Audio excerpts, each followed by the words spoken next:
பலம், உடல் உறுதி இவை இரண்டும் ஆசனங்களினால் மட்டுமே தரப்படுகிறது என்கிறார் ஆசன ஆண்டியப்பன் அவர்கள். நிகழ்ச்சியின் முதல் பகுதியாக வரவிருப்பது நலமுடன் வாழ.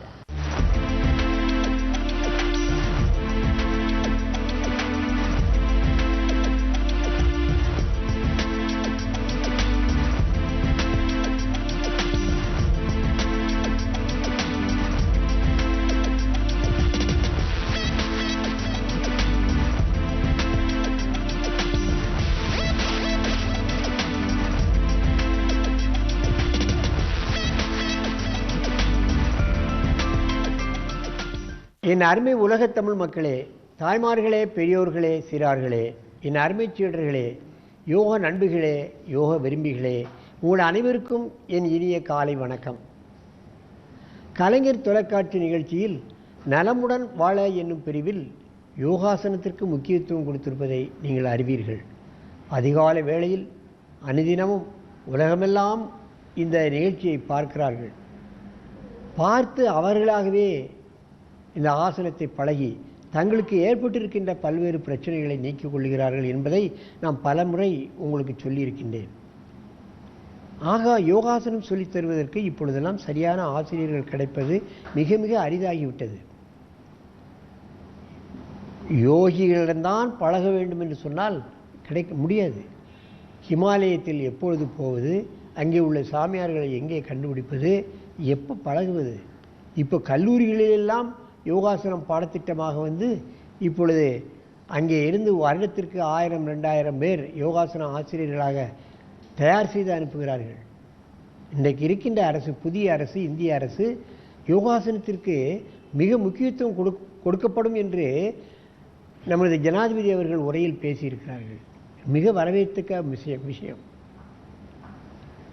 ஒரு ஜனாதிபதி தன்னுடைய 16வது மக்களவையில் பேசும் பொழுது, உரையாற்றும் பொழுது 3வது நிமிடத்தில் இதை சொல்கிறார். என்ன சொல்கிறார்? யோகாசனத்திற்கு இந்த அரசு மிக முக்கியத்துவம் கொடுக்கும் என்று பேசியிருக்கிறார். அத்தோடு நமது பிரதமர் அவர்களும் ஒரு சில ஆசனங்களை செய்கிறார். அதெல்லாம் படத்தில் போட்டுக்கு வருகிறது. தான் பெற்ற இன்பம் பெருகுக வையகம் என்று பிரதமர் யோகாசனம் செய்து அதனுடைய பலனை அடைந்த காரணத்தினால்தான் அவர் சொல்கிறார். ஆகவே இதை ஒரு நல்ல சந்தர்ப்பமாக எடுத்துக்கொண்டு நாம் எல்லோரும் யோகாசனத்தை பழகி நோயற்ற வாழ்வுக்கு வழிதேட வேண்டும். இன்றைக்கு சின்மயா பள்ளிக்கூடத்திலிருந்து 6வது வகுப்பு படிக்கக்கூடிய மாணவன் வந்திருக்கிறான்.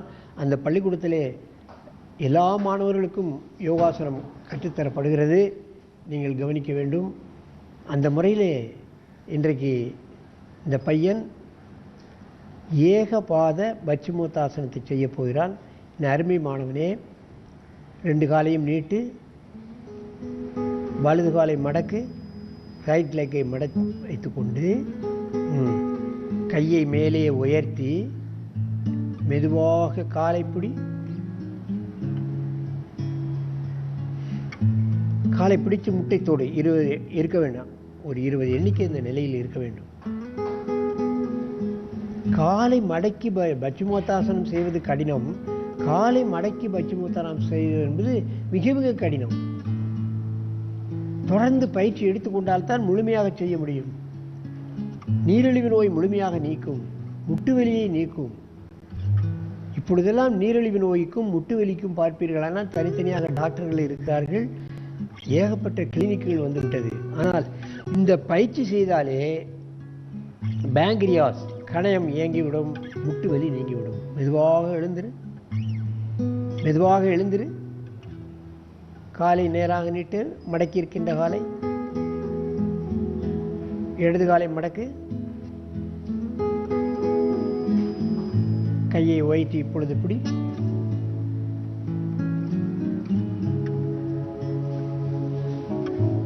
மெதுவாக செய்ய வேண்டும். 2 காலையும் மாறி மாறி செய்தால்தான் முழுமையான பலன் கிடைக்கும். மெதுவாக எழுந்திரு, நீண்ட மூச்சு வாங்கிக்கொள், நன்றாக மூச்சை இழுக்க வேண்டும். இப்பொழுது காலை நேராக நீட்டு, இப்பொழுது இடது பக்கமாக திரும்பிவிட வேண்டும். அப்படியே திரும்ப, இப்படி திரும்ப. வலது காலை மடக்கு. பக்கவாட்டில் செய்கிறான். நீங்கள் பார்க்க வேண்டும் கால் எப்படி இருக்கிறது. கையை மேலே உயர்த்து மெதுவாக குனிந்து கட்டவரலை பிடிக்க வேண்டும். தலை முட்டை தொட வேண்டும். கை முட்டு தரையை தொட முயற்சிக்க வேண்டும். வயிறு எவ்வளவு அழுத்தப்படுகிறது என்பதை பார்க்க வேண்டும். கால் முன்னால் நீட்டப்பட்டிருக்கிறது. கையை பெருவரல் பிடிக்கப்பட்டிருக்கின்றது. உச்சியிலிருந்து உள்ளங்கால் வரையிலுள்ள அத்தனை நாடி நரம்புகளும் இழுக்கப்படும். கணையம் என்ற உறுப்பு சரியாக இயங்கப்படும். பேங்க்ரியாஸ். மெதுவாக எழுந்திரு. 2 மூச்சு வாங்கிக்கொள். அந்த காலை நீட்டு, வலது காலை நீட்டிவிட்டு இப்பொழுது இடது காலை மடக்கி செய்ய வேண்டும். கையை வைத்து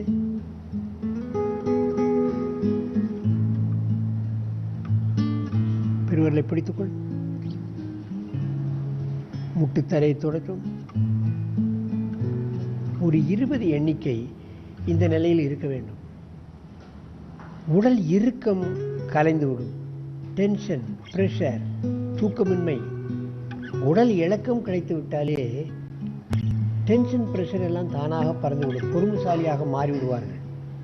மெதுவாக எழுந்திருக்க வேண்டும். நீண்ட மூச்சு வாங்கிக்கும். காலை நேராக நீட்டு. அப்படியே பின்பக்கமாக திரும்ப.